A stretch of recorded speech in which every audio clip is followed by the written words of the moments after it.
ঠাকুরগাঁওয়ে বাউল আবুল সরকারের মুক্তির দাবিতে প্রতিবাদ সমাবেশের সময় বাউলদের উপর হামলার ঘটনা ঘটেছে। এই ঘটনার নিন্দা জানিয়েছেন ঠাকুরগাঁও সফররত বিএনপি মহাসচিব মির্জা ফখরুল ইসলাম আলমগীর। দুপুরে জেলা জজ আদালত চত্বরে এই হামলার ঘটনা হয়। প্রত্যক্ষদর্শীরা জানায়, সম্প্রীতির ঐক্য ঠাকুরগাঁও ব্যানারে শহরের চৌরাস্তায় বাউল শিল্পীদের প্রতিবাদ সমাবেশের কথা ছিল। নির্ধারিত সময়ের আগেই জেলার বিভিন্ন স্থান থেকে বাউল শিল্পীরা কোর্ট চত্বরে জড়ো হতে থাকেন। এ সময় সেখানে তৌহিদে জনতা পরিচয় সেখানে হামলা চালানো হয়। বেধড়ক পেটানো হয় বাউল শিল্পীদের। পরে মিছিল নিয়ে কোর্ট চত্বর প্রদক্ষিণ করে তৌহিদি জনতা। তারা বলেন, ধর্ম অবমাননা কোনোভাবেই মেনে নেওয়া হবে না। এদিকে হামলার ঘটনায় বাউল শিল্পীদের কোনো বক্তব্য পাওয়া যায়নি।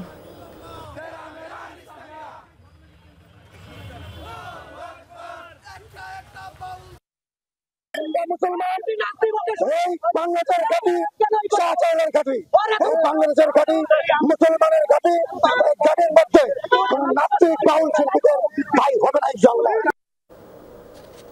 দেশব্যাপী বাউল সাধকদের উপর হামলার প্রতিবাদ ও বাউল শিল্পী আবুল সরকারের মুক্তির দাবিতে পাবনায় মানববন্ধন হয়েছে।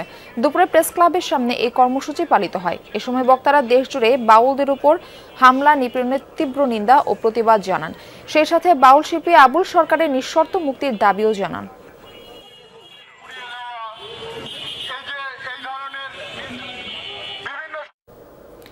এ বিষয়ে বিস্তারিত জানাতে যুক্ত হচ্ছেন আমাদের সহকর্মী পার্থ সারথী দাস। পার্থ, বাউল শিল্পীদের উপর হামলার ঘটনায় পুলিশ প্রশাসন কি বলছে?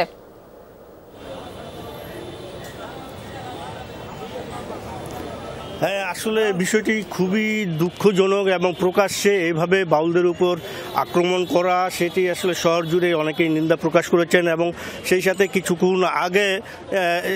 কিছুক্ষণ আগেই বিএনপি মহাসচিব যিনি সাংবাদিকদের সঙ্গে কথা বলেছেন, সাংবাদিকরা তাকে প্রশ্ন করেছিল যে এভাবে বাউল শিল্পীদের উপর আক্রমণের ঘটনা আসলে তিনি কি চোখে দেখছেন। তিনি কিন্তু নিন্দা জানিয়েছেন এবং তিনি বলেছেন যে বাউলদের উপর এইভাবে আক্রমণ করা আসলেই নিন্দনীয় অপরাধ। এটি চলতে থাকলে আরও বিস্তর, এটির এখনই যদি প্রতিবাদ না করা হয় তাহলে কিন্তু আসলে এটি ভয়াবহ রূপ ধারণ করবে।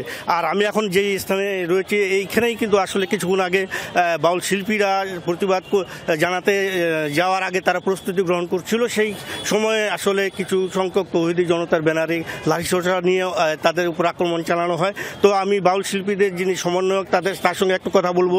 আসলে কিভাবে এই যে ঘটনাটাই ঘটলো আপনাদের সামনে, আপনারা কি চোখে দেখছেন এটি?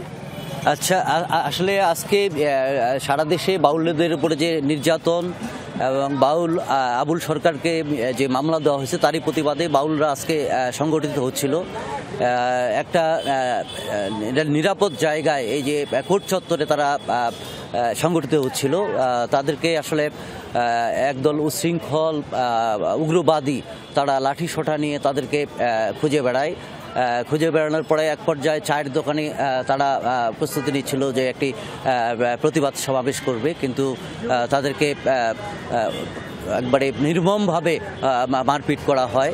আসলে এর তীব্র নিন্দা এবং প্রতিবাদ জানাই।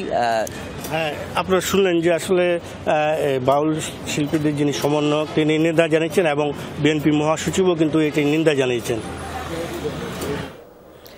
ধন্যবাদ আপনাকে।